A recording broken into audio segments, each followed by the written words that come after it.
Well, thank you very much, everybody. This is a great honor. We're on the 2-yard line, not the 5-yard line. 2 days ago, we were at the 5, now we're at the 2. But we have to turn out and vote tomorrow. We're going to vote.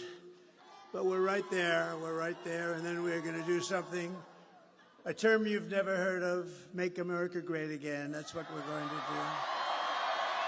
So hello to Pennsylvania, a very special place. I went to school here, as you know. I spent a lot of time here, have a lot of friends here, and I'm thrilled to be back in this beautiful Commonwealth with thousands of proud, hardworking American patriots. Great people. Great people. You built this country, I have to tell you. You built this country. You're going to save this country, too. You're going to save it. Because, you know, if we win Pennsylvania, not me, if we win Pennsylvania, we win the whole ball of wax. It's over. It's over. So I'd like to begin by asking you a very, very easy, simple question. Are you better off now than you were 4 years ago? With your vote tomorrow, I will end inflation. I will stop the invasion of criminals coming into our country. And I will bring back the American dream. You're going to have the American dream back. What a shame what they've done to our country. They have destroyed our country, but we're going to get it back and fast. We're a nation in decline, but that will not be long, believe me. And after 4 years of economic suffering, we will create the greatest economic boom the world has ever seen. They're all coming back. All those companies that left us with the jobs, they're all coming back. Think of this, though. We're just 1 day away. Oh, we've been waiting for this. I've been waiting 4 years for this. And so have you. And so have you. We've all been waiting 4 years. 1 day, you gotta show up. I don't want any money. I don't want anything. Just show up and bring your vote. And if you have somebody else that got a little lazy, bring that person too. Say, Jim, you gotta get off the damn couch. Come on. We gotta make America great again, Jim. We're just 1 day away from what will be the most important political event in the history of our country. But you have to get out. We have to vote. Just show up and vote. I'd love to, really, what we should do is swamp them. Just swamp them tomorrow. You know, we have a massive lead. I don't even like telling you that, to be honest with you. We have a massive lead. First time ever, a Republican was leading by a lot in early vote. It didn't happen. The Republicans would always be way behind. They believe in going on Election Day, so we're going to let you go on Election Day, right? But they waited till the end, always. Democrats would always have hundreds of thousands of votes, and then you either catch them or you don't. You never know what's going to happen. But Republicans have never been in the lead, and not like this. It's a big number. So we have to just get out. You know, the ball is in our hand. We're at the 2-yard line, maybe the 1-yard line, but it's in our hand, and we put it over that. It'll be the biggest event maybe in the history of our country. And let me tell you, it will be also something much more important than that. It's going to save our country, because our country is in trouble. But that's all you need to know. And another thing you want to know is Kamala broke it, and I will fix it, and fast.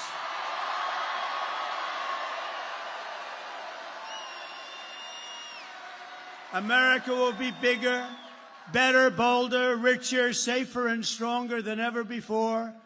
This election is a choice between whether we will have 4 more years of gross incompetence and failure.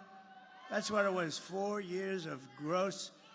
Nothing good happened. What good happened? They cheated in their numbers. You saw last week they cheated on all their economic. We're in like a depression territory. I'll give you a little advance notice, 12,000 jobs. When did you hear that? That's like for Walmart. That's not for us. That's not for a country. It's 250, 300, 400, 100, 12,000. We lost hundreds of thousands of manufacturing jobs over the last month. Think of that. It's going to be that, or whether we will begin the 4 greatest years in the history of our country. We're going to make these unbelievable years, and we're starting from a negative. You know, we're starting from like about 15 yards off the field. We're not starting at the 20. We're starting from 15 yards off the field. And speaking of football, maybe we can get the NFL to drop that ridiculous kickoff sit. What the hell are they doing? What is that?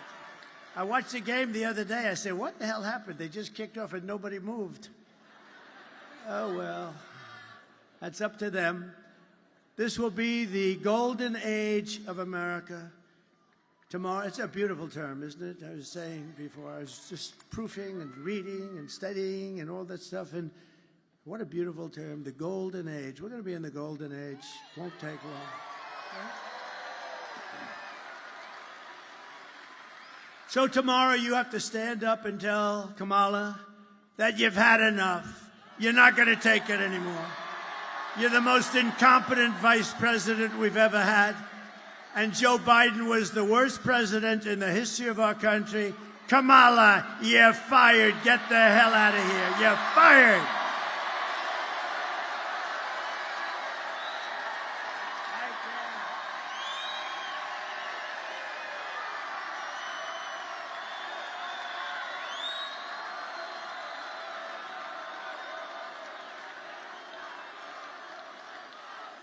This is a hell of a nice place. Thank you. With your vote, we're going to win Pennsylvania, and we're going to defeat Kamala and those radical left, what they're doing to our country. Crazy Nancy Pelosi. What's about her? She has visa stock, a big position. You know, she started off with nothing. Now she's worth $200 million. How did that happen? So she has visa stock, and she sells her stock. The day before, it was announced that Visa's under major federal investigation. I don't know. I wonder, do you think she had any insider information? I don't know. It's disgrace. Honestly, she's a disgrace. They ought to throw her the hell out of Congress. We are going to make America great again, and it's going to be fast. We're going to do it fast. We'll fast track it. Over the past 4 years, Kamala has orchestrated the most egregious betrayal that any leader in American history has ever inflicted upon our people. She's violated her oath of office. She's eradicated our sovereign border and unleashed an army of gangs and criminal migrants from prisons and jails, insane asylums and mental institutions, from all around the world, from Venezuela and the Congo in Africa, stealing countless American lives. And these are rough customers that are coming, much rougher than almost anybody in this room, other than the other night I had the Penn State national champion wrestling team. Think of this. They have a great coach. They've won exactly 11 out of the last 13 national championships. And I looked at these guys. They came up. I brought them up. And we were at Penn State when we did a little bit of a rally. It was a little rally that we could have sold the place out about 15 times. But we brought them up. I heard they were here, and I brought them up. And they had more muscle than I ever saw in any human being.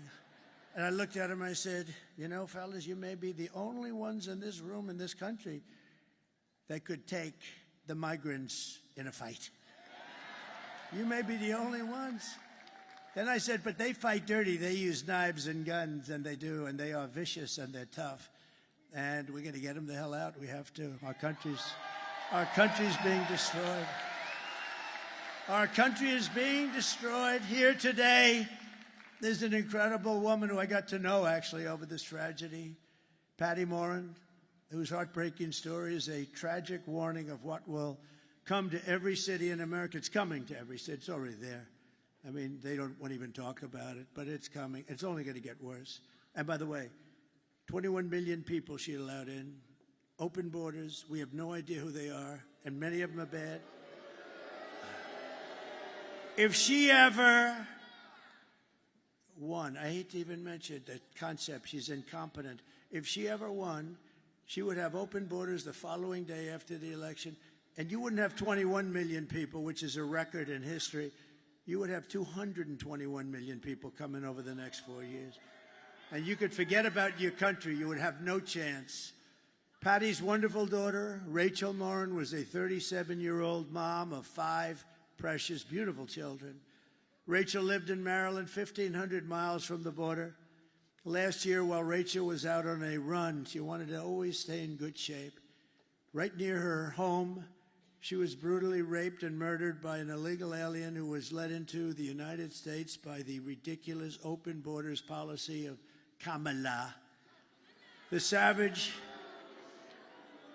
who committed this heinous crime first killed another woman in El Salvador before walking across Kamala's open border. Come in and please come in. We'd love to have you into the United States. Isn't that wonderful? He then attacked a 9-year-old girl and her mother in a home invasion in Los Angeles, beating the hell out of both of them before murdering Rachel. Patty is really special. I got to know her. We had lunch together, and she's a very great woman. She said, like, you know, look, there's nothing you can tell somebody when that happens. You can't say, oh, well, time. I don't know. Sometimes time's good. Sometimes it makes it worse. I've had them say it's worse now than it was 10 years ago. But Patty's a fantastic person. I'd love to call her up. She'll say a few words about her beautiful daughter. Please. Patty?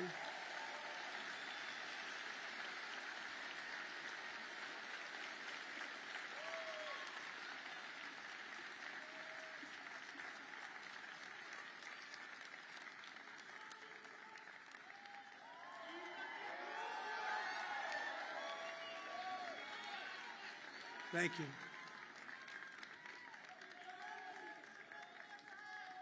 Thank you.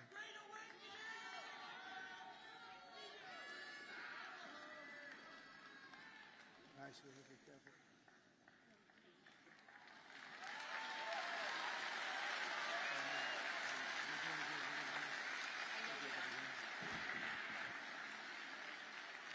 Thank you. Rachel, if you knew Rachel, everybody in our town knew Rachel. They loved her. She was a tiny little Spitfire. She was like 5 feet, 5'2". She loved her children. She was very dedicated to them. She was a small businesswoman. She worked very hard to support her children. She was physically active. She took very good care of herself. And after she passed away, we did a walk in our town. And we had over 2,000 people come out to the walk. And of the people that came out to the walk, they said to me, I didn't know her personally, but we bought coffee at the same place. And she always said hi, and she always had a smile. I had on the walk people that had immigrated into this country. And one of them that really touched my heart was a tiny little Cuban lady. She had left her country and had come here for safety reasons.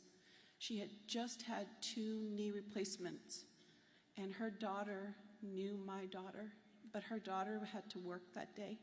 So this lady with the 2 little knee replacements walked the trail for her daughter because her daughter was so impressed and so moved by Rachel. And this woman, at the end of the walk, wanted to take a picture with me and offered me $1, because that's what she had in her pocket, to help towards expenses for my daughter. I told her to take the money and take her daughter out to lunch and give her a hug. But family is the most important thing that we have.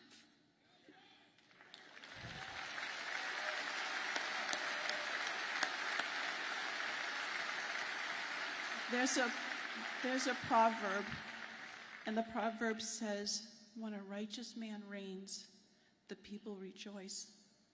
But when wickedness reigns, the people mourn. And it's been 4 years of our country mourning because of the hardships that have been inflicted on us that are unnecessary, totally unnecessary. So thank you for allowing me this time. Thank you very much. And this is our next president of the United States. He's an awesome man. Did you get your eyes fixed? Not yet. We're working on it. You got that on? Yeah, we are. Thank you, sir.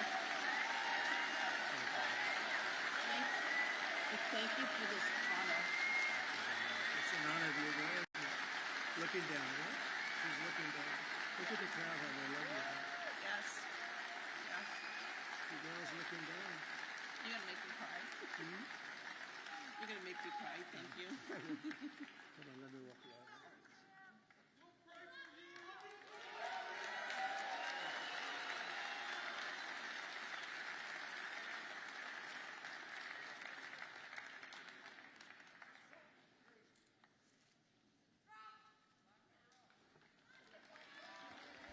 Thank you very much.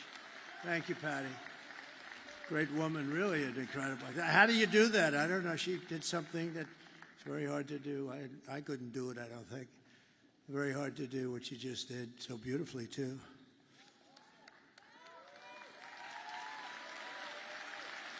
And last night we had a woman from Puerto Rico, Carmen, lost her daughter, Mimi. It's the same kind of thing. A migrant came in from a country, just brutal. They're just killers. I mean, they don't care. Her daughter was also beautiful. And Rachel was beautiful. But a similar thing killed, and the woman got up, killed 5 days ago. And the woman got up and she just spoke. And both of them, the job is to do that. I don't know how you do it, but they are incredible. They're incredible people. We have incredible people in this country, I tell you. And we can't let savages come in from other countries and take them out.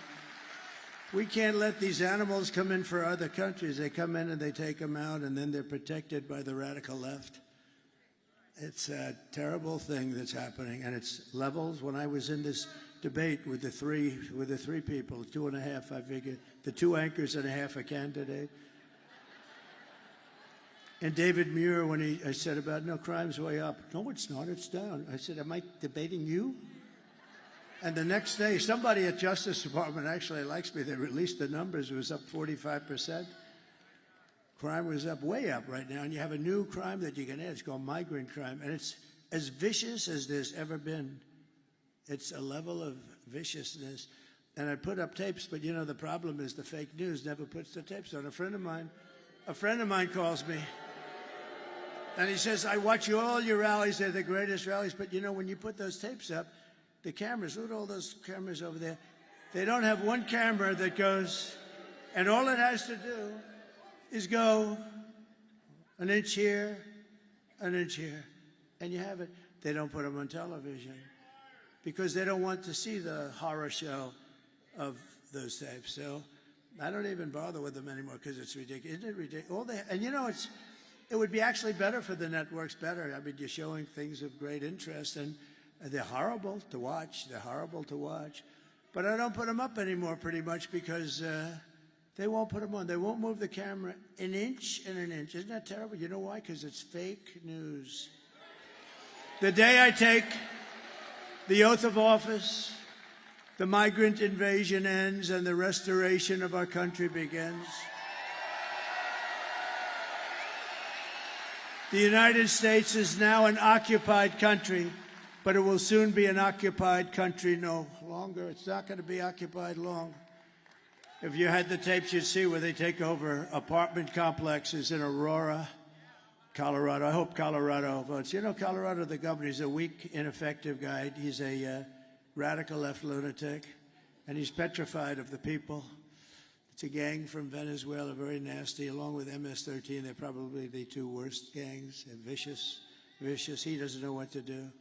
All talk, you know, they're all talk.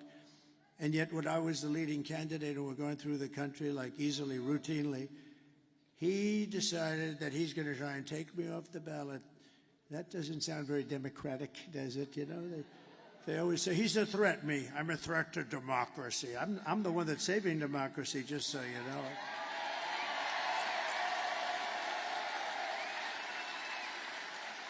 And this weak, ineffective governor got his attorney general to push it, and they tried to take me off the ballot. It went through a whole court system, and the Supreme Court of the United States, and it was very important that they did this. They voted 9-0, including the 3 justices that sometimes would maybe not vote for something like this. I have respect for them.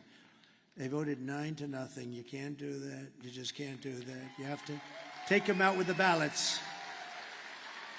So that was great. It's and the people of Colorado at the time, see, time flies and now people forget about it, but at the time they did polls and they were doing, Trump was going to win Colorado, not traditionally a swing state, but they were furious. And the Democrats were actually more angry than the Republicans. It's pretty amazing. November 5th, 2024 will be Liberation Day in America. And on day 1, I will launch the largest deportation program of criminals in American history. We're going to get them out. We have to.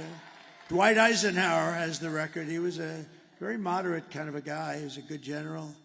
He's a good president, too, better than a lot of people think. He built the interstate system, did a good job, but he hated the concept of people pouring into our country. And he has the record, but we're going to unfortunately beat the record. It's not something I want to do. But this is not sustainable by any country. They're taking over your towns, your schools, your hospitals. Springfield, Ohio, 52,000 people in the town. They dropped 30,000 migrants into the town. And now they can't use their hospitals. They can't use their school systems. I will rescue every city and town that has been invaded and conquered. Can you imagine? I'm up here making a speech, talking about towns and cities and big cities. Look, I see New York. I see what happened. And the mayor made some nasty statements about it. You know, the mayor, Mayor Adams, he made statements about this is not sustainable. We can't, I mean, you have to help us with this. Hundreds of thousands of people are piling into New York. You have to help us. And I said to my people, he'll be indicted shortly. They indicted him. One of the indictments is he was upgraded in an airliner. Everyone gets upgraded. Anybody who's gotten upgraded, please raise your hand. You will be indicted. No, think of this. I've been upgraded. I used to fly that way. They used to upgrade me all the time. That would mean I have a potential additional investigation because I've been investigated more than Alphonse Capone. Think about it. He killed people at will. If he went out to dinner with this handsome gentleman right here and he didn't like him, he said, "You're looking at me the wrong way. I don't like you." He had no chance of making it out of the dining room. And I got investigated. Think of it. I got investigated more, and I did nothing wrong. And I have to say the Republican Party really stuck up for me. They said, this is ridiculous. Unanimously. And they'll put the vicious and bloodthirsty criminals, we're going to get them, we're going to throw them out of the country first choice. If they're really crazy vicious, and we have many of them, don't forget, of the 1,399 that are murderers, many of them committed 2 murders. Of these people, I don't know, I'd almost rather keep them in jail because, you know, if they come back, now we're going to have something about them coming back. It's serious, and we'll tell you about it. But we're going to either put them in jail or we're going to get them, and for the most part, we want to just get them the hell out of our country, right? No, they're emptying their jails and mental institutions to expedite removals of the removal of Trende Aragua and other violent gangs like MS-13, all savage gangs, tough gangs. They're tough, they're nasty. That's why I want to be with those Penn State guys. I feel very good. I will invoke the Alien Enemies Act of 1798. You know, 1798. That's when they ran the country a little tougher than we run it today. Today, you get a little slap in the wrist when you kill somebody. You kill somebody. Oh. Now, if you fight for a fair and free election, then they throw the book at you, right? Then they throw the book because they don't like it because you're getting too close. And you know, those numbers that are coming in today, nobody's ever seen numbers like this. It's a great tribute. It's a great tribute. So we're going to invoke the Alien Enemies Act of 1798 to target and dismantle every migrant criminal network operating on American soil. And if they come back into our country, it's an automatic 10 years in jail with no possibility of parole. And I'm hereby calling for the death penalty for any migrant that kills an American citizen or a law enforcement officer.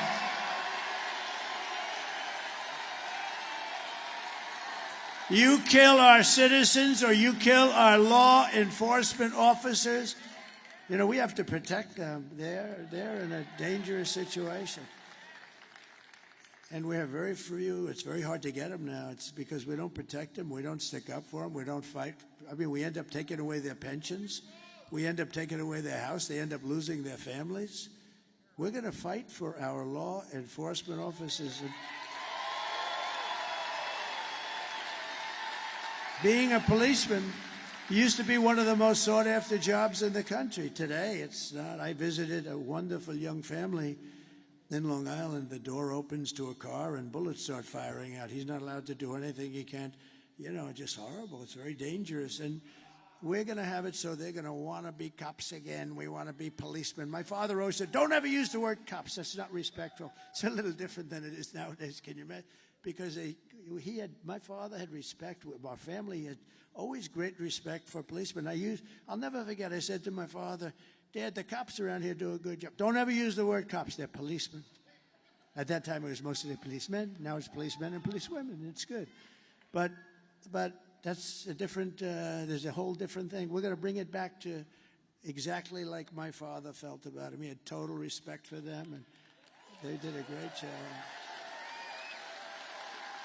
And you couldn't even get on the force. The standards were so high. Everybody wanted to be a policeman or then, as it kicked in, a policewoman. And they're doing a great job. And I will immediately ban all sanctuary cities in the United States of America. We will secure our borders. And we will also rescue our economy. Because our economy is in a mess. And I've seen it for a long time. I'm very good at that stuff. I'm very good at that stuff. I've been talking about it for a long time. Scott Bessent, one of the smartest people on Wall Street, has been talking about it. In fact, he said the only reason the stock market's up is because everyone thinks Trump is going to become president this very year. Maybe the top guy on Wall Street. 4 years of Kamala have delivered nothing but economic hell for American workers. You know that. Her inflation disaster has made life unaffordable and cost families over $30,000 in higher prices. It's the cost. People tell me all the time, I actually talk to a lot of people. It's hard to believe. If I'm in a group, I say, come here, what do you like the best? Well, my groceries are. They're always talking about groceries and the cost of cars, the cost of everything. The cost of anything. It's all inflation that they created. They created it so stupidly with screwing around with my energy policies. I had oil at $1, I thought it was 87. I was corrected by the government. It was $1.84 a gallon. Think of this. And today you're at $4 and $5 and actually going up. It's going to go up a lot. By the way, the day after the election, if something bad happens, you'll see oil at 10, 12, 15, because these crazy people are trying to force electric cars down your throat. And we like electric cars, but they're not for everybody. And by the way, Elon Musk is incredible, what he's done. What he's done. Do you know where he is right now? He's in Pennsylvania fighting for the election. He's campaigning, Elon. That 22-story rocket ship last week, did you see that? It's coming down. I say, oh, no, it's going to crash. Look at the gantry. It's coming too sharp. Stop it, stop it. I didn't know it was him. I figured it was him because he's so far advanced. Who else could do this kind of stuff?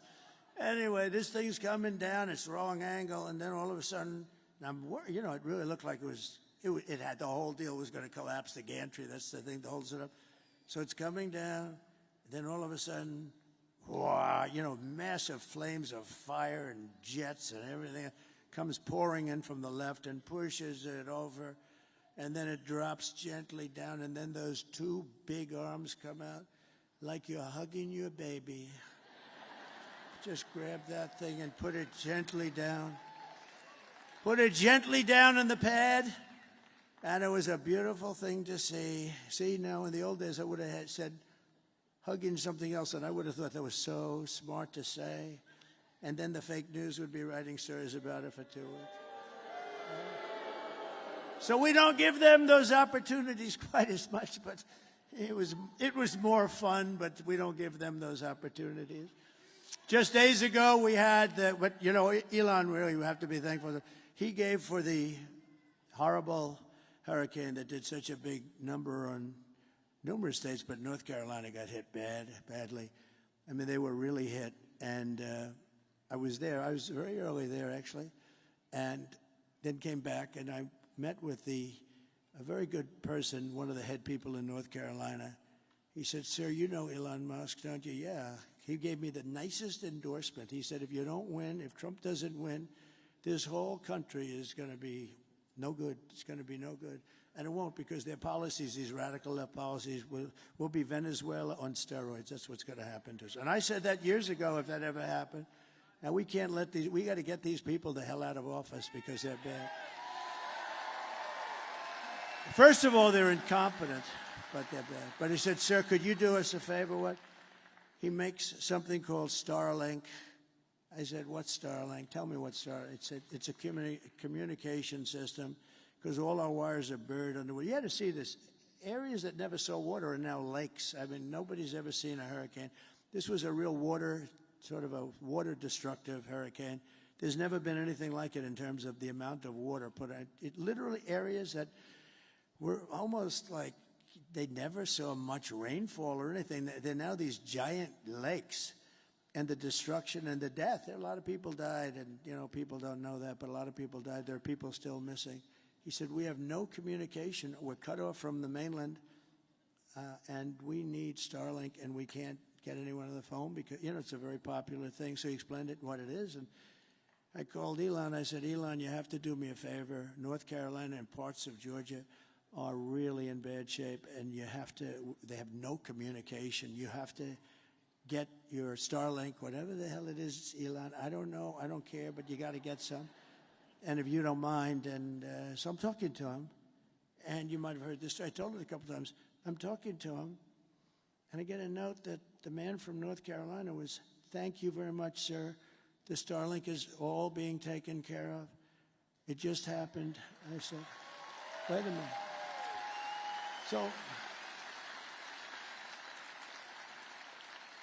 So I said, "Elon, did you approve that?" "Yeah." "How the hell did you approve it? You're talking to me on the phone." He said, "Well, I'm able to do two things at one time." And they got so much Starlink, and I said, "How is it?" He said, a week later, I said to the guy, "How is it?" He said, "It's unbelievable. You saved a lot of lives." So Elon is a great guy, so we want to thank him. Just days ago, we had the worst jobs report in modern history. This is the one. I always said, I don't want to be Herbert Hoover. I don't want to be Herbert Hoover. And I've been talking to you about this is going to happen. And I think we can now say it's in the process of happening. So normally you see all these jobs, everything, hundreds of thousands of jobs, just because of the size. And they just announced, Mike, you'd be amazed at this. Mike, look at our Mike. Look at him. He lost all that weight. He looks so handsome. Stand up. Mike Pompeo. Stand up, Mike. You look so handsome. Wow. Man, I'm going to ask him, how the hell did he do that? That's good. Good. That's great. But I just said, 12,000, and this is an unbelievably, like an unthinkable number. I've never heard of a number that low. I've never heard of it. It's been decades. And I heard that, and then I heard 30,000 private sector jobs were killed in a single month, and nearly 100,000 manufacturing jobs have been wiped out just since the beginning of the year. 100, and those manufacturing jobs are gold for us. I mean, you know, those are the people that make the product. 150,000 Americans joined the unemployment rolls in October, and nearly 250,000 people dropped out of the labor force. Did you ever hear numbers like that? That's like a depression. And I've been saying the D word. I don't like to say it, but I've been saying the D word, the depression. Then they did something even worse than that. A few months ago, they fraudulently claimed that they had 818,000 jobs created, that they created 818,000. That was good, but that just brought us up to normalcy, so it wasn't a big story. You know, because now all of a sudden, instead of being down 818, they were like normal. And when in fact, none were created. It was a fraud. And the papers refused to write about it as a fraud because they're fake. And it was a total lie. They thought they'd be able to get away with it through the election. They didn't want to have this information come out before the election. See, and I look up to this guy. Thank you very much. Because this would, in normal times, right? This would, in normal times, be a disqualifier. Do you know she's using my term now? Do you believe it? She uses everything I do. She uses even Saturday Night Live, they copied. They copied. Think of that. Oh, she was great. They copied my routine. I did it a long time ago. They copied the same routine. I think I did it better, actually. I think anybody could have done it. I think anybody could have done it better, Dan, right? But fortunately, there was a whistleblower on the 818, and I thought it was an amazing thing, so it got released. And now, to add to it further, they've just revised other past reports, jobs reports, down by 112,000 other fake jobs were reported. For almost 1 million fraudulent jobs were created, and it all got released right now in front of the election. One day, I mean, it was 3 days that we heard about it, but we're talking about it now. And normally this would be a disqualifier. This would be, you wouldn't be able to even run for office. Meanwhile, 100% of the net jobs created in the last year have gone to migrants. They haven't gone to American citizens. Did you know that? These are depression-type numbers, and that's where we're heading if she's elected. You have a depression, I don't mean like a recession. I mean a depression with a capital D. Under my leadership, we are quickly going to turn this economic nightmare into an economic miracle. We're going to do great things. You are.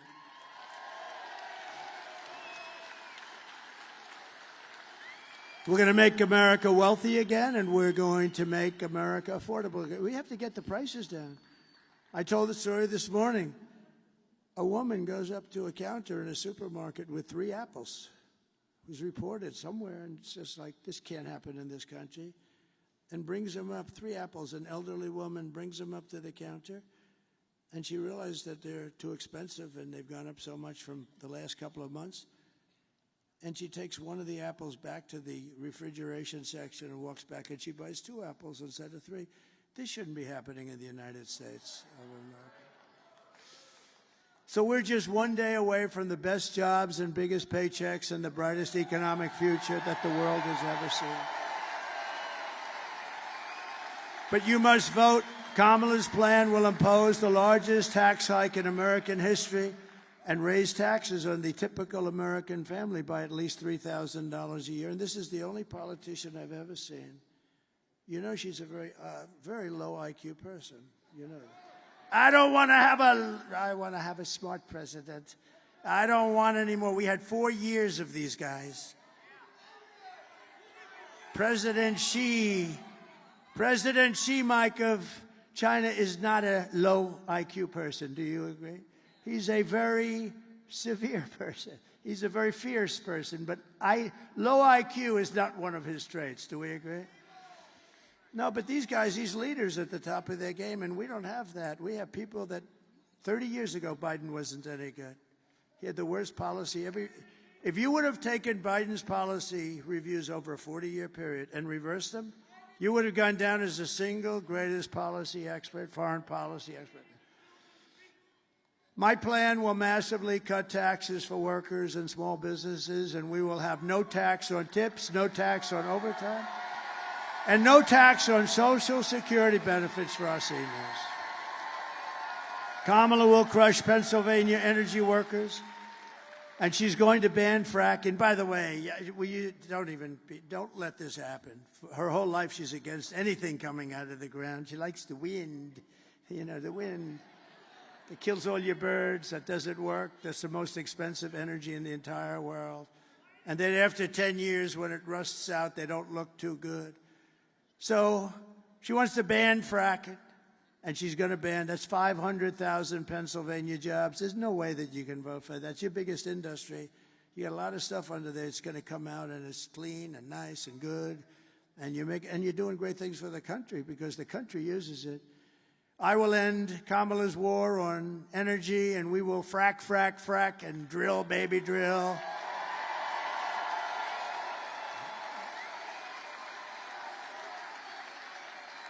And I will cut your energy prices, all of your energy, gasoline, for the house, air conditioning, heating, everything, in 1 year from January 20th, which would be the day we take over. Oh, it's so close, but still dangerous.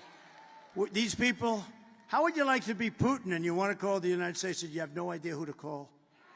No, it's true. Let's see, let's call up the United States. I'd like to work something out. Who do we call? Sir, really, there's nobody you can speak to. I just thought of that the last couple of days. They want to make a deal, Mike, and they have nobody to speak to. Maybe they'll speak to the guy right alongside of you. You got a great Senate. By the way, you have a great Senate candidate. I hope you're gonna go for David. He's great. I hope you're gonna go. He's working hard. It's hard beating those guys that are in there for 25 years and do nothing. See, when you do nothing, you're a survivor. You can never get yourself into problems. He does nothing for you. He doesn't fight for your fracking. He wouldn't care. He wouldn't even say to her, no, we can't do that. That's going to have a terrible impact on Pennsylvania and the country. He would never say that. He's a survivor. His father was in for 25 years. He's in for whatever the hell he's in for, 25-something. And they're tough to beat, I have to tell you, because he's just a survivor. That's the only thing he's good at. You need more than a survivor. You need this guy. This man is good, David McCormick. And he's working hard.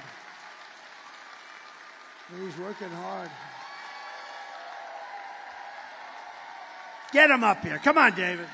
Come on. We got to get him. David McCormick. And I tell you, I've known him for a long time. He was a winner in school. He was a great soldier. Everything was good. Everything was good. You have a chance to get somebody outstanding. And what you have now is not outstanding. Thank you, sir. Thank you.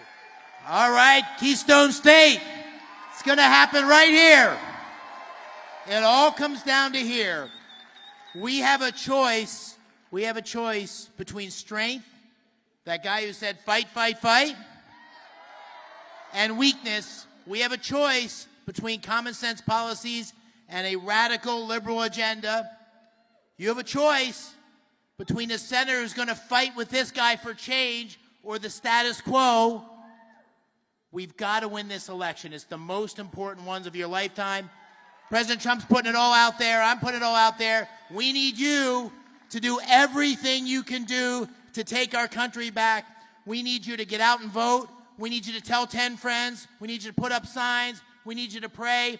And if you do that, on November 6th, we'll say on this day, November 5th, we saved our country. We got it back on track. We put the right leadership in place. And we made Pennsylvania great again. Thank you.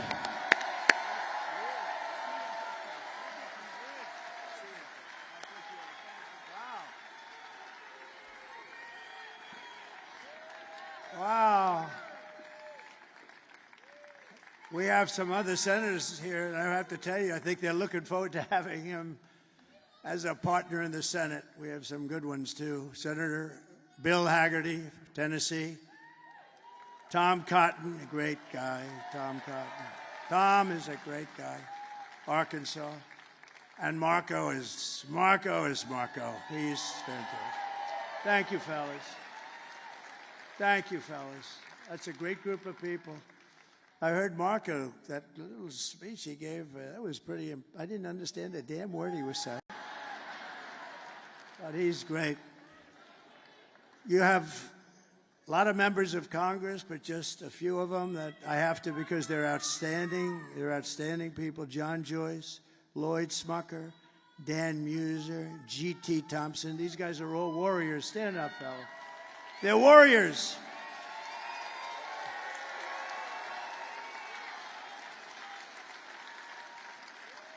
They are warriors. And Arkansas Governor Sarah Huckabee Sanders, she's doing a fantastic job.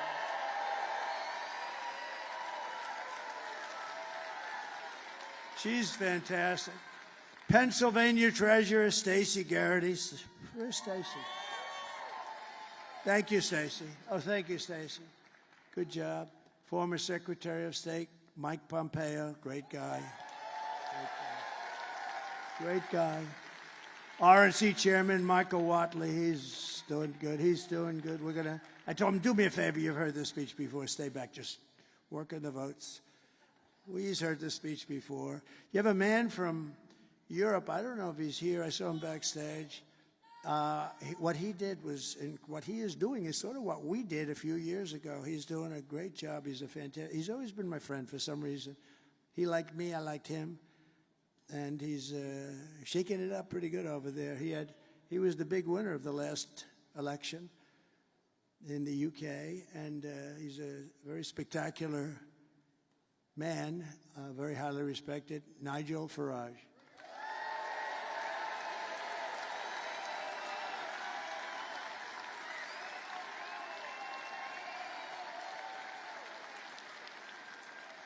He's a little bit of a rebel, but that's good. You know, that's good. Don't change, Nigel.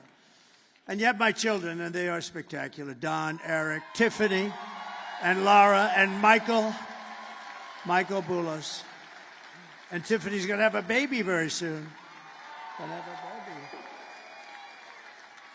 Tiffany's having a baby. Thank you very much. That's really great. They're very good. They're very good kids. And a lot of friends are here. Steve Witkoff is here. He's given a lot of money to different charities and all. He's really, really something. Oh, they're there. I'm wondering why are all those cameras? That's the innocent right there.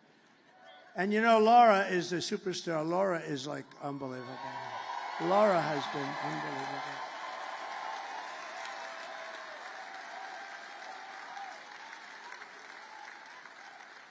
Laura, you know, she was born and really loves the place, North Carolina, and she can't hold it against her, right? She was born, she loves North Carolina, and so do I, so do we all. We've never had a loss at North Carolina. And she could have been senator very easily, and I said, do you think it's something you'd want to do? Nobody could have beaten her. She was through the roof, and she said, no, I love my husband, I love my children, I really want to give them some time. We end up making her like chairman of the Republican Party. That's supposed to be easier, along with Michael Watley. But she loves North Carolina, and she could have.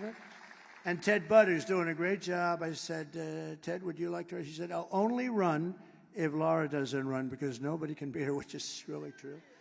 And she said, I think Ted would be great. He ran, he won, and he's a fantastic senator. But I just want to thank this group is a very special group. And Ivanka and Barron. Ivanka called me this morning and she said, have a great time today, because this is, you know, we're going to be doing 4 of these today. 4. They're big ones. They're big. But we felt we could do the abbreviated version. In other words, ladies and gentlemen, listen, I have to get around. Do you mind if we speak for 5 minutes? And everyone said, I guess. But we do the whole deal. You've been with me from the beginning, and I'm with you from the beginning. So. And we have Barron, and Barron he got into a great college, and he's doing really well. Barron is watching us as we speak. He loves this stuff. Barron's watching with our with our First Lady, our beautiful First Lady. Oh, she's got the #1 selling book in the country. Melania, it's called. Go buy it. Buy it for Christmas. It's beautiful. I read it every page very closely before I recommended it. I didn't know. You got to be careful. Now, she wrote a great book, a #1 bestseller on the New York Times list. You know, for Trump to get on the #1 bestseller on the New York Times list, most people would consider it like virtually impossible. And she did, so that means she sold a hell of a lot of books. And so go get Melania. But Barron and Ivanka, say hello. And I want to thank you very especially. This is our last time now for forever. Well, we started this. Think how sad. We started this, right? And we started it really as a family unit 9 years ago. We've had the biggest rallies, the most spectacular rallies in the history of politics. It's the biggest and most powerful movement in the history of our country by far. And I say that in front of the fake news all the time. There's nobody can correct it. And I tell the story of Pat Buchanan. I like Pat Buchanan. Now he's a pretty old guy. I hope he's around. I think he is, but he's a pretty old guy. But he became very famous and very successful, and he was on all the shows for years, for 40 years, because he came in second in the New Hampshire primary. And he took that. We won 50 states, and then we won the presidency. And we did even better the second time than we did the first time, as you know. We had more votes than any sitting president in the history of our country. And things happen. And I said, you know what? We did so well. Let me see how they're doing. And they were doing horribly, because I didn't need to do this. And they were doing horribly. And I said to the family, I said to Melania, Barron, and I said to Ivanka, I said to everybody, I said, I think we got to do it again. We had, think of it, if I would have done badly in 2020, I wouldn't do it. It would have been easier.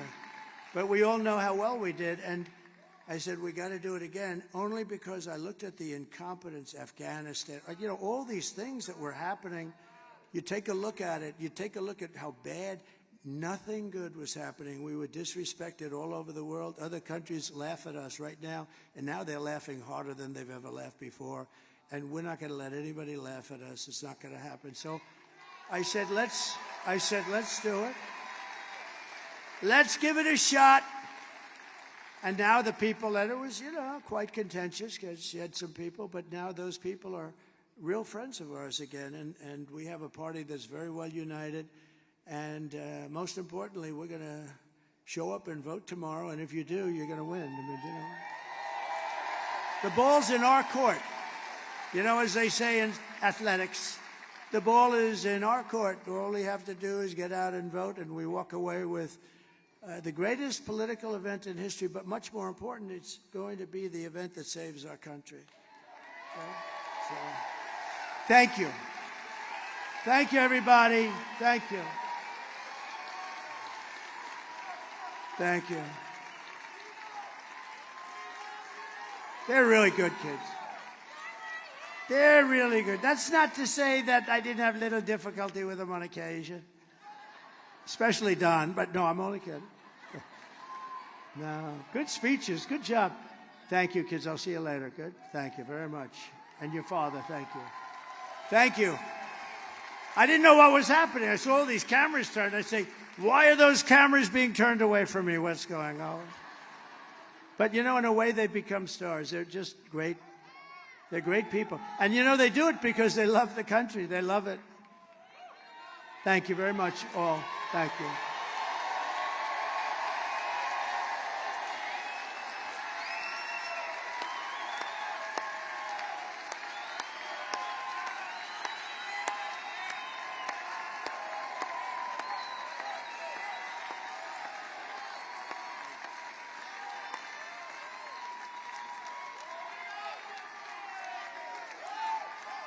Thank you, everybody. So here are the facts. And Kamala, now we have to talk. Oh, bring them up. Okay, come on, let's go. They all want me to bring them up. There's a lot of love. Come here, my boy. Come here, my beautiful boy.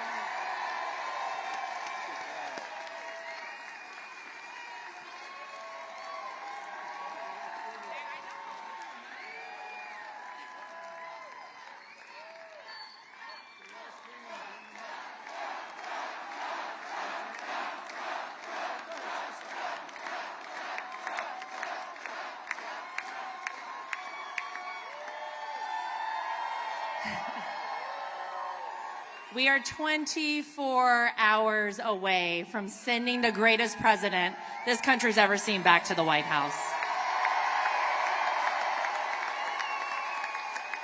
And I just want to say how much love we truly feel from everyone in Pennsylvania, but truly across the country. You guys are our family. We love you. God bless you. We are here fighting by your side, not just now, but forever, because we are so blessed to live in the greatest country on earth, the United States of America. We love you guys. Thank you.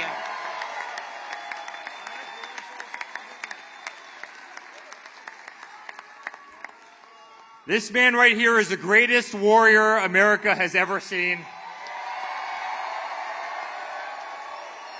And our family is so damn proud of him. We will fight on this stage for as long as we're here. We're always going to fight for the greatest country in the world, which is the United States of America.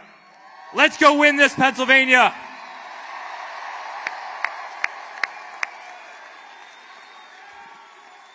Guys, for us, this has been an honor of a lifetime. You guys are the best, but now it's up to you. We can't do it by ourselves. It was always about all of us. It was about one country. It was about taking back our freedom, our rights from those who are trying to take away from us.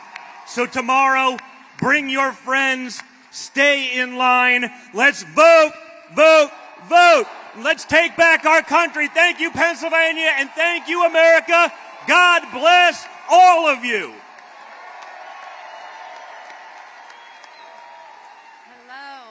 We love you, we support you, and my father's here fighting for you, and he's never going to let you down. So please vote. Let's get this country back on track. Thank you so much.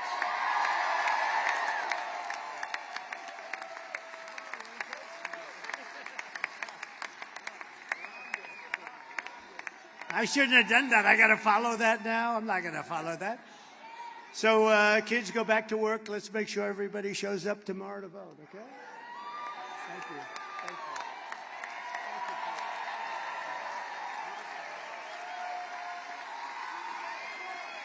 you. Beautiful job.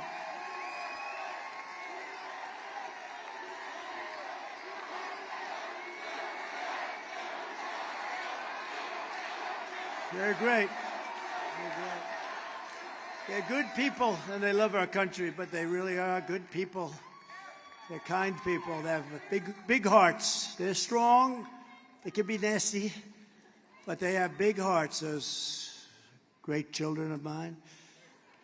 So here are some of the facts. Kamala is a radical left Marxist, rated even worse than crooked Bernie Sanders and crazy Bernie Sanders. I don't know, do I call him crooked? I'd say probably crazy, maybe for him is a better term.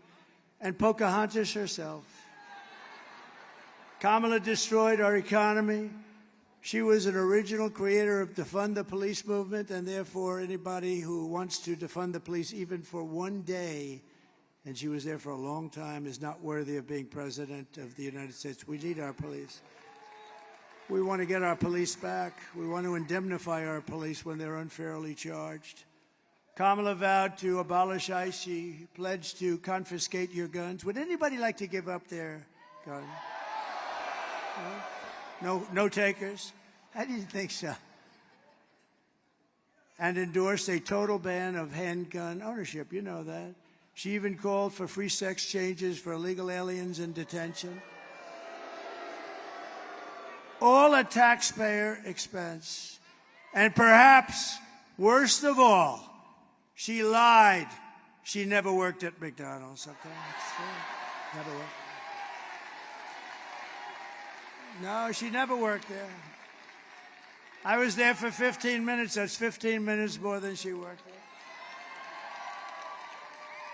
And I have to say, those French fries are really good when you get them right out of that fat or whatever the hell they cook it with, fat.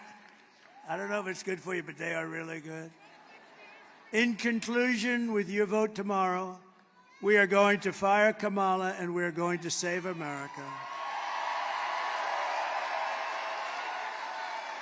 We will cut your taxes, end inflation, slash your prices, raise your wages, and bring thousands of factories back to America and back to Pennsylvania. We love Pennsylvania. Something about it. Think of the history you have here. Think of the history you have, the political history. Is there any place like it? And this is a big one because think of this. Put this, add this with all of the other things that are, you know, for so many years famous by Pennsylvania and what you've done and how you fit into history. We win Pennsylvania, as I said. We win Pennsylvania. We win the whole bag of wax. We can have another one. We'll put that one on top. Let's try putting that one on top. They're pretty big. We have to... But this will be one of the truly big events in the history of our country. So why don't we have Pennsylvania be there for that? That'd be beautiful. On top of all the things we did. Because remember, we gave you the largest tax cuts in history, the largest regulation cuts in history, rebuilt our military, defeated ISIS, had no new wars, gave you right to try, the great, incredible thing that's saving thousands of lives, right to try. You don't have to go to Europe or Asia or just go home and die. If you have no money, you go home and die. You have the right to try new age medicines without having any problems, saving thousands and thousands. We gave you so much, and it's an honor. It's an honor, really. We will build American, we will buy American, and we will hire American. I will end the war in Ukraine, which would have never started if I was president.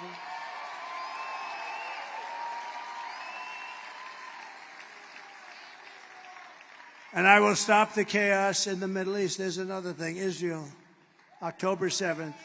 October 7th would have never happened. All of those people that were hostages, hopefully are still, because I hope they're of hostage. I just hope they haven't been killed, but I think a lot of them are killed. I think a lot of them have been killed, but we can hope. But that would have never happened.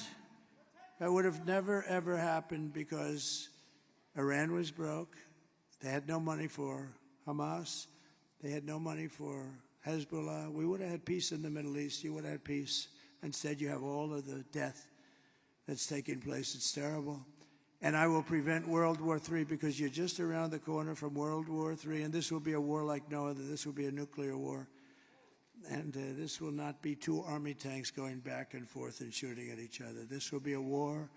The level of power of these weapons is, you know, I rebuilt our nuclear force. I rebuilt our whole military during the 40 years. We did a phenomenal job in that, but in many ways I hated to do it.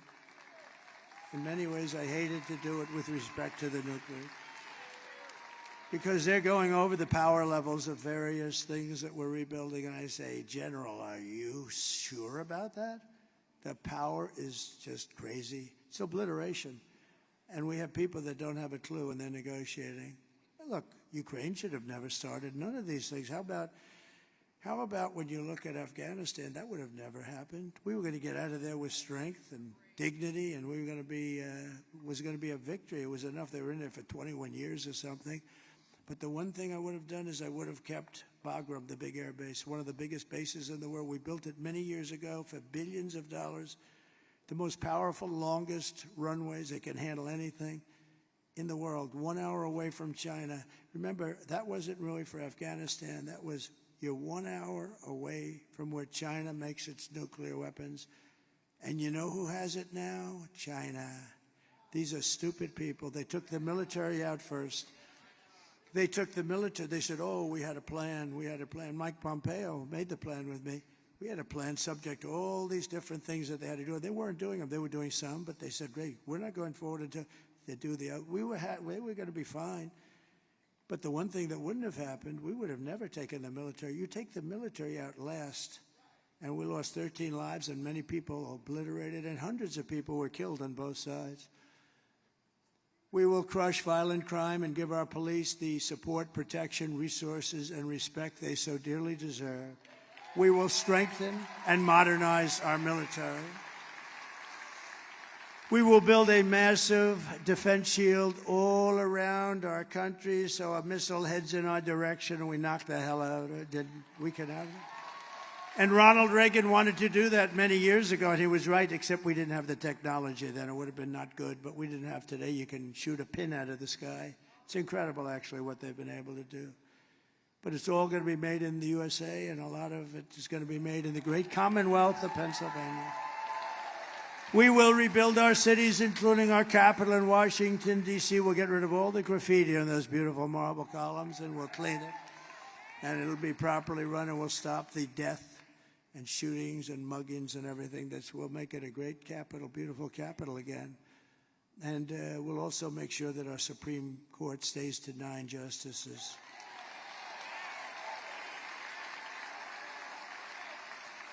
We will teach our children to love our country, to honor our history, and to always respect our great American flag. And we will get critical race theory and transgender insanity the hell out of our schools.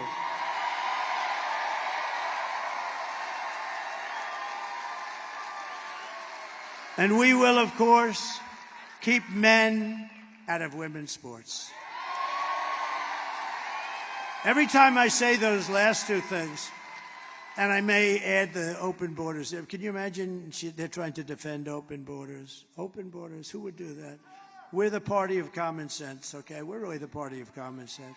But when I say open borders, we're going to close the borders, you say, can you imagine you actually have to say that?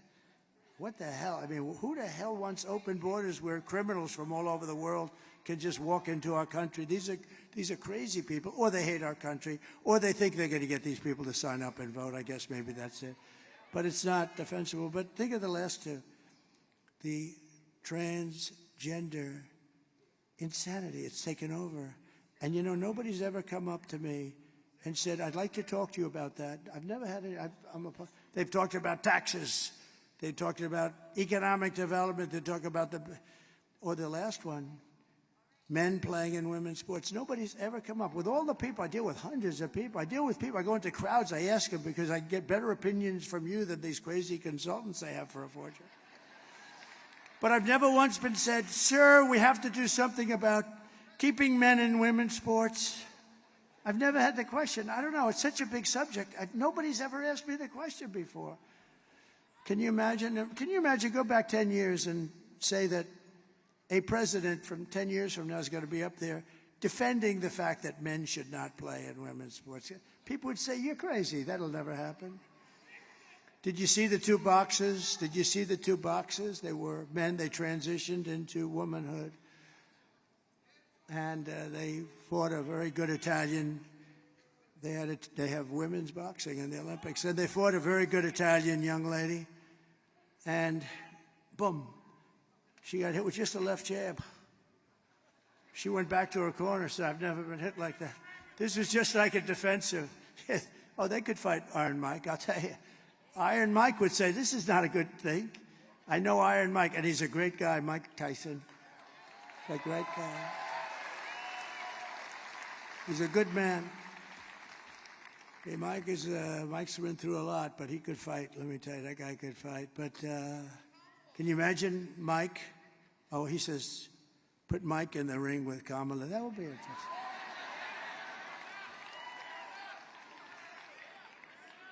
No, but can you imagine? And these two men that transitioned, you'll be shocked to know they both won gold medals. In some of the easiest fights, they're announcing a certain woman. She's a champion here, a champion there. She's great. She gets hit. Blah. That's the end of the champion stuff. It's so unfair. So ridiculous. And it's very demeaning to women. I think it's horrible. I will defend religious liberty. I will restore free speech. And I will defend the right to keep and bear arms, our Second Amendment. And I did. They didn't touch it. After years of building up foreign nations, defending foreign borders, and protecting foreign lands, we are finally going to build up our country. We're going to defend our borders, and we're going to protect our lands and citizens. And we will stop illegal immigration once and for all. We want people to come into our country, but they're going to come in legally. That's all. We will not be invaded. We will not be occupied. We will not be overrun. We are an occupied country. Can you believe the things I'm saying up here? We are an occupied country. Take a look at Colorado. Take a look. Take a look what's happening there. Military-style weapons. Aurora. They're taking over apartment complexes. They're in the real estate business just like me. But I have to go out and borrow money or somehow pay cash. They just walk in and they say, you're paying the rent to me from now on, madam, and if you don't pay, it's big trouble for you. And the governor has no idea what the hell's happened, that poor guy. He's a radical Democrat. We will not be conquered. We will be a free and proud nation once again. Can you imagine? I have to say this. Everyone will prosper. Every family will thrive, and every day will be filled with opportunity and hope and filled with the American dream. But for that to happen, we must defeat Kamala Harris and stop her radical left agenda with a landslide that is just too big to rig. We got to do it.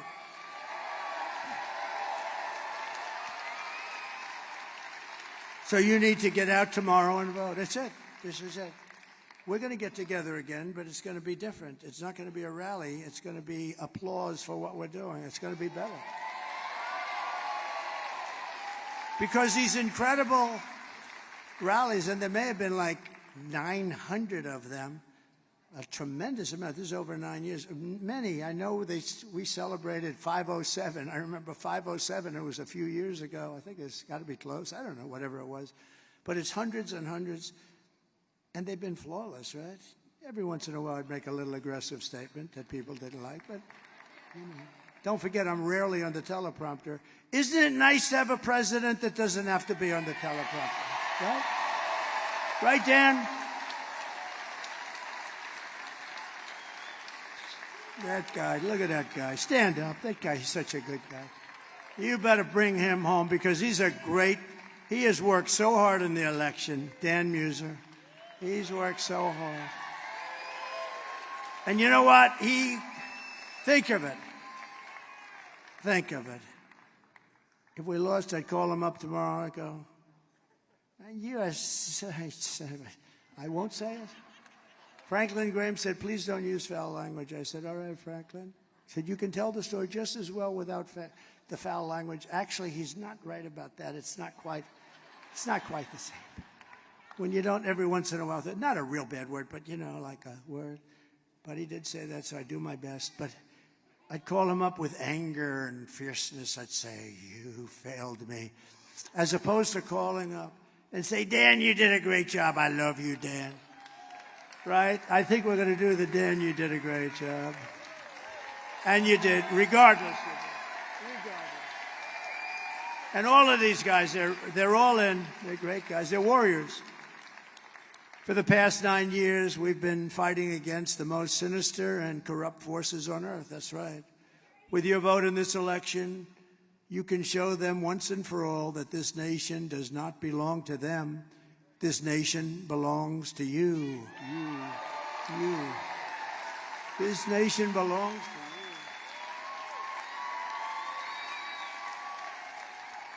It was hardworking patriots like you who built this country. And tomorrow, 4 years we've all waited for this. 4 years of rallies, good ones and bad ones, but we didn't have any bad ones, I don't think. We had no bad ones. But 4 years, think of it, 4 years, and now it's tomorrow. Tomorrow, it's hardworking patriots like you who are going to save our country. All of this was to really, all of these hundreds and hundreds of rallies were to put us in position to do something great for our country.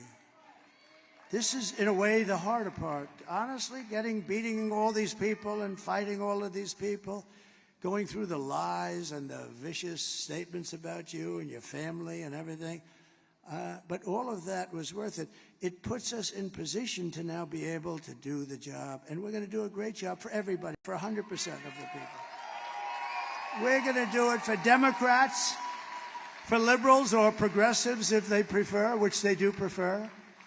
But we're going to do it for independents, and we're going to do it for everybody.